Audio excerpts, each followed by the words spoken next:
Hi everyone, welcome to our presentation. My name is Eddie Partita.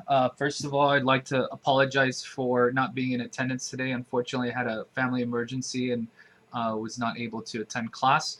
Um, I'd like to start off by introducing our motivation for this project. The motivation for this project really stems from a need to improve math and science education. Currently, the U.S. lags behind in math and science achievement. It ranks 27th and 20th among all developed countries in the OECD out of 34. So this is from the latest assessments of international student assessments from 2012. So improving outcomes in math and science is really seen as a priority in terms of education initiatives. And the idea is that in order for the United States to maintain its preeminence in science and technology, that we need to make sure that our students are prepared to enter these careers in the future. So this is a big deal in education right now. Um, the uh, the U.S. government is making this a priority and really targeting this in term. They're targeting this in three ways. One is they're trying to increase individuals who pursue degrees in STEM fields, so that's science, technology, engineering, and math. They're also trying to broaden participation among underrepresented groups. So increasing the number of Hispanics or Latinos and African Americans, women that pursue STEM degrees. And then the last part of this is improving math and science education at the K-12 level or the public schools. So there is a high need for this, and so teachers increasing the number of teachers is an important factor in this, because if we don't have the supply of teachers to meet the demand, then we won't be able to improve the math and science education. So that's the big problem or the need in this field. The challenges to recruiting new teachers is one is the salary. If someone has a STEM degree, they're going to make a lot less. I'm sorry, they're going to make more coming out of their undergraduate than an average teacher. So the difference in salary is 46,000 for a beginning teacher versus 65, and that's I think that's kind of low. I think some depending on the major, it can go above that. That's average for all STEM majors, but engineering, computer science, and more applied fields are even higher than that. Average cost of teacher certification is about 30,000. Here at CGU, it's almost 70,000, which is outrageous considering the salaries that teachers going to get after they're completing their certification. Takes at least a year. Most programs take up to anywhere between 2 or 3 years to get your teaching certification.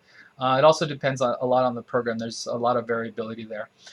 There's a perception that teaching is kind of a backup or a stepping stone to somewhere else, to something bigger and better. So that is a perception challenge in terms of the teaching profession.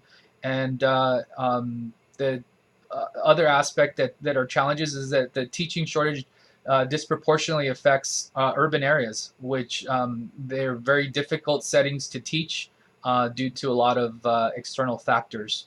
And for this reason, about half of the teachers who enter the profession leave the profession within 5 years. So these are all the challenges in terms of attracting teachers and recruiting teachers. Our program here at CGU is a National Science Foundation funded project, provides 100% tuition for individuals to become teachers. We have a teaching residency model where while they're in the program, they're going to get a living stipend while they get their kind of student teaching done. They also get salary supplements for up to 4 years after they receive their certification. So that's intended to reduce the salary gap between a STEM major and someone becoming a teacher. So that definitely helps, at least for the first 4 years. And so our program targets undergraduates or graduate students with STEM degrees.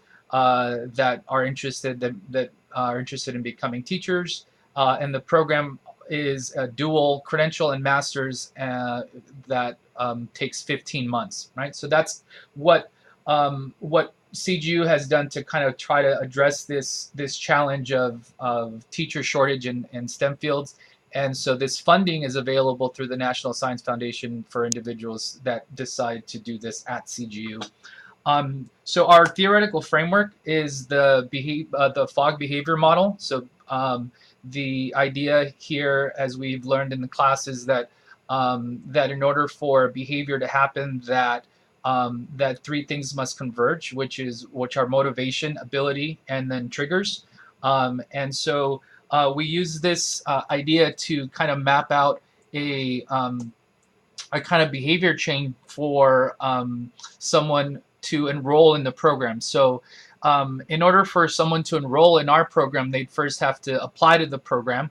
And so working backwards, if they apply to the program, they have to prepare materials for the application. And in order to do that, they have to perhaps attend an information session.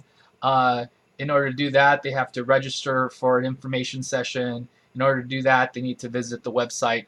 And so the idea here is, of course, from FOG, it says an effective trigger for a small behavior can lead people to perform harder behaviors.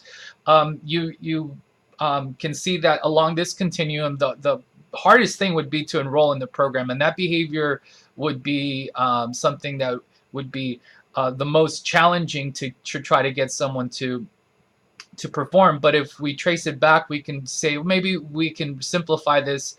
If we can get someone to at least visit the website, read some information, they might be persuaded to attend an information session, even though they weren't planning on it or considering it prior. So the other aspect of the behavior model is that this might require a trigger or a spark. So we decided to use Twitter as a trigger or spark in different messaging that you'll hear from in a little bit. And so here we have increasing difficulty. So we might expect that in order to take someone through the various behaviors that as they increase in difficulty, we might have to facilitate. But for this project, we just focus on the initial small step of visiting the website and perhaps registering for an info session. And so that's kind of our logic model here. So hopefully that makes sense. I think I'm going to go ahead and hand it over to Christy at this point, who will talk about the design of the project. Thank you very much.